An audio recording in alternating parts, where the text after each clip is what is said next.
अस्सलामुअलैकुम फ्रेंड्स, आज मैं जिस टॉपिक को लेकर आपके सामने आई हूँ वो है बच्चे हमारी बात क्यों नहीं सुनते।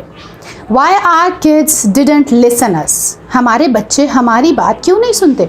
इसकी चंद वजूहात हैं, वो आज के आपके साथ डिस्कस करूँगी और इसको हम किस तरह से ख़त्म कर सकते हैं अपने बच्चों के अंदर, वो भी आज आपको बताऊँगी। तो चलिए स्टार्ट करते हैं।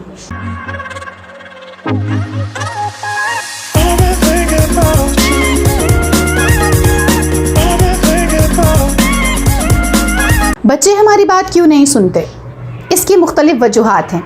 जो वजूहात मैं आपके साथ डिस्कस करूंगी उसकी सबसे पहली वजह हम खुद हैं। क्या हम अपने बच्चों को बार बार एक ही बात दोहराते हैं? क्या हम अपने बच्चों के साथ थोड़ा सा भी कंप्रोमाइज़ नहीं करते? या क्या हम अपने बच्चों की बात को अंडरस्टैंड नहीं करते सिर्फ इसलिए कि we are smarter, we are your parents, हम बड़े हैं, हम ज़्यादा एक्सपीरियंस्ड हैं, हम ज़्यादा अच्छा पॉइंट ऑफ व्यू या हमारा पर्सपेक्टिव तुमसे ज़्यादा है। क्या इस वजह से हम अपने बच्चों की बात को निगलेक्ट कर देते हैं? तो ये सभी चीज़ें आपको बदलना होंगी खुद में। कुछ बातें यहाँ पे मैं आपके साथ डिस्कस करूँगी वो जो आपको अपने अंदर चेंज करनी है ताकि आपके बच्चे आपकी बात सुन सकें, आपकी बात सुनकर उसे अंडरस्टैंड कर सकें और मान सकें। क्या आप अपने बच्चों को उस वक्त बुलाते हैं जब वो टेक्नोलॉजी में बिज़ी होते हैं, लैपटॉप, कंप्यूटर या और डिजिटल टेक्नोलॉजी के साथ बिज़ी होते हैं? तो मेरा कहना ये है, बल्कि मैंने एक्सपीरियंस किया है कि जो मेरे बच्चे हैं, मेरे 2 बच्चे हैं, उनमें से जब मैं किसी को भी अपनी तरफ मुतवज्जे करना चाहती हूँ और वो टेक्नोलॉजी में बिज़ी होते हैं तो उनको मेरी बात सुनने के लिए 15 मिनट्स का गैप चाहिए होता है। ऐसा क्यों होता है? ऐसा इसलिए होता है कि बच्चे आजकल टेक्नोलॉजी की वजह से उनका माइंड हमसे ज़्यादा शार्प है। यहाँ मैं आपके स्मार्टर, आपके क्वालिफाइड, आपके एक्सपीरियंस्ड होने की बिल्कुल बात नहीं कर रही। यहाँ बात है बच्चों के पॉइंट ऑफ व्यू की। सबसे पहले तो आपको ऑनर देना होगी बच्चों के पर्सपेक्टिव की, बच्चों के पॉइंट ऑफ व्यू की, बच्चों के एक्सपीरियंस्ड की। अगर बच्चे कोई भी बात करते हैं तो उनके पर्सपेक्टिव को समझने की कोशिश कीजिए, उनके पॉइंट ऑफ व्यू को समझने की कोशिश कीजिए, उनके एक्सपीरियंस के अकॉर्डिंग बात को एक्सेप्ट करने की कोशिश कीजिए। चलिए बात करते हैं कि बच्चे हमारी बात की तरफ तवज्जो क्यों नहीं देते। ऐसा हरगिज़ नहीं है कि उनके कान नहीं हैं, वो हमारी बात सुनते नहीं हैं, वो हमारी बात सुनते हैं, लेकिन टेक्नोलॉजी की वजह से हमारे बच्चों ने हमारी बात की तरफ तवज्जो देने के लिए जो उनको टाइम ड्यूरेशन चाहिए वो 10 to 15 सेकंड है। उसके बाद बच्चे सुनते हैं, रिस्पॉन्स भी करते हैं। हमारे अंदर सिर्फ पेशेंस की कमी हो चुकी है। हम बच्चों पे शाउट करते हैं, येलिंग करते हैं, उनको दबाने की कोशिश करते हैं कि we are the parents, you have to focus on these things, आपको ये काम करना है, होमवर्क किया कि नहीं, टीवी ऑफ करो, स्विच ऑफ द टीवी। ये सब चीज़ें, ये सब attitude, you have to give up all these things. चलिए वजूहात बताती हूँ। सबसे पहले लूज़ प्रॉमिसेस। आप अपने बच्चों से अक्सर प्रॉमिस करते हैं कि हम सैटरडे को या फ्राइडे को कहीं जाएंगे या फलां एक्टिविटी करेंगे और फिर आप उस सैटरडे को वो एक्टिविटी नहीं कर पाते। आपने अपना प्रॉमिस तोड़ दिया। तो जब आप अपना प्रॉमिस तोड़ते हैं तो बच्चे अपना कॉन्फिडेंस लूज़ कर देते हैं। यहाँ बच्चे आपकी बात सुनना छोड़ देते हैं। दूसरी अहम वजह, जब बच्चे हमसे कुछ भी मुतालबा करते हैं तो हम उन्हें आंसर देते हैं या हाँ में या ना में।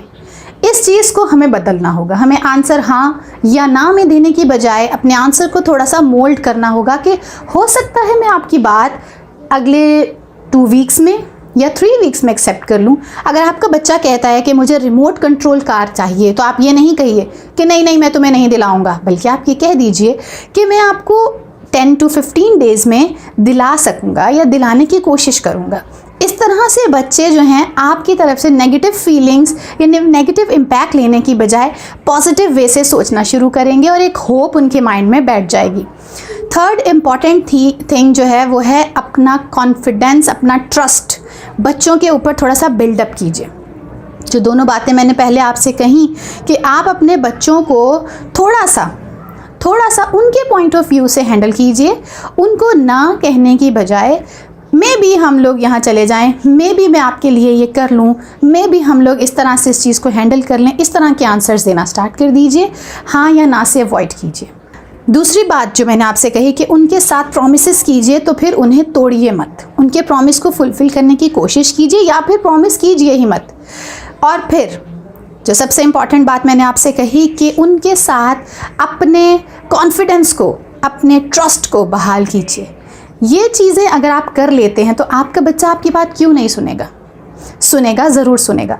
और भी कुछ चीज़ें हैं, चलिए उस पर रोशनी डालते हैं। चौथी और अहम बात, जब हम रूल्स बनाते हैं और फिर हम ही उन्हें फॉलो नहीं करते तो वाई आर किड्स फॉलो अस?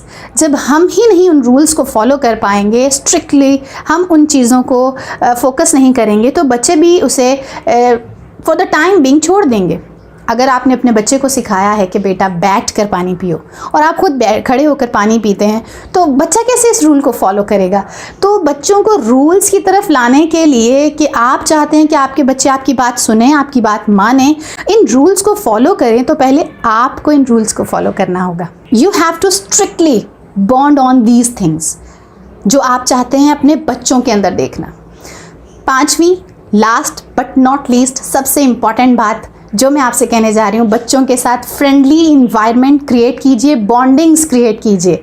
अगर आप उनसे कोई भी चीज़ मनवाना चाहते हैं शाउट करके या अपना बड़ापन दिखा के या अपनी फोर्स उन पे जमा के आप कोई भी चीज़ इतनी इजीली मनवा नहीं सकते। अगर आप मनवा भी लेते हैं फॉर द टाइम बीइंग, तो टाइम गुजरने के साथ साथ बच्चा उस चीज़ को अपने अंदर अडॉप्ट नहीं कर पाएगा।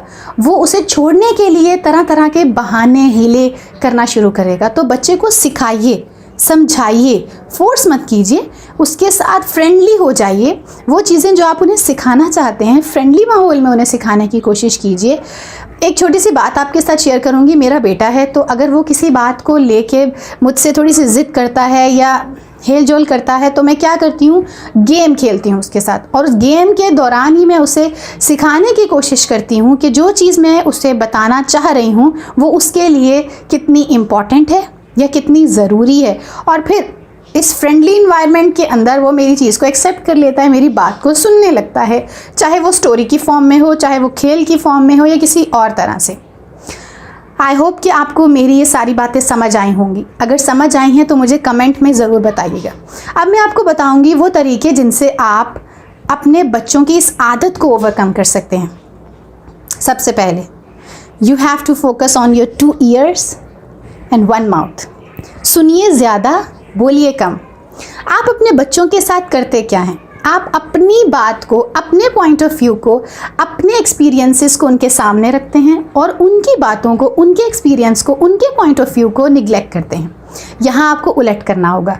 आपको अपने 2 ears को ओपन करना है, उनकी हर बात को पूरे कॉन्फिडेंस के साथ, आई कांटेक्ट के साथ, पूरी ध्यान से सुनना होगा। कम बोलिए ताकि आपके वर्ड्स जो हैं वो गार्बेज इनटू गोल्ड में कन्वर्ट हो जाए। गार्बेज ना बने बल्कि गोल्ड की फॉर्म में आपके बच्चों की मेमोरीज़ में, उनके माइंड में हमेशा के लिए सेव हो जाएं। बच्चों को थ्रेट मत कीजिए। Turn your threatening into friendly environment. Threatening को आप थोड़ा सा चेंज कर दीजिए, मोल्ड कर दीजिए। हमारे पड़ोसी हैं, वो अक्सर अपने बच्चे को क्या कहती है, उनका बेटा एक दिन शूज़ पहन रहा था और वो लोग कहीं जा रहे थे, तो वो अपने बच्चे से कह रही थी, अगर तुमने जल्दी शूज़ ना पहने तो हम तुम्हें यहीं छोड़ जाएंगे। That is wrong. अगर वो बच्चे को ये कहती कि बेटा अगर तुम जल्दी शूज़ पहन लोगे तो हमारे साथ जल्दी जा सकोगे, जल्दी पहुँच सकोगे और इन्जॉय कर सकोगे, लेकिन उसने थ्रेट किया बच्चे को, तो बच्चे के जहन में थ्रेटिंग के अकॉर्डिंग जो चीज़ें होती हैं वो ज़्यादा जल्दी बिल्डअप होने लगती हैं। उसे लगता है कि थ्रेटिंग के अकॉर्डिंग अगर मुझे बात को मनवाना है, बात को करना है, चीज़ों को हैंडल करना है, तो वो दूसरी तरह से चीज़ों को हैंडल करेगा। आपको अपने बच्चे को वो इन्वायरमेंट देना है कि वो फ्रेंडली होके और ईजीली चीज़ों को एक्सेप्ट करे और माने। मुझे उम्मीद है कि आपको ये सारी बातें समझ आई होंगी। अपने बच्चों के साथ इसे अप्लाई कीजिए और अगर आपको मेरी वीडियो पसंद आई है तो लाइक कीजिए, सब्सक्राइब कीजिए और इस वीडियो को शेयर कीजिए। अल्लाह हाफ़िज़।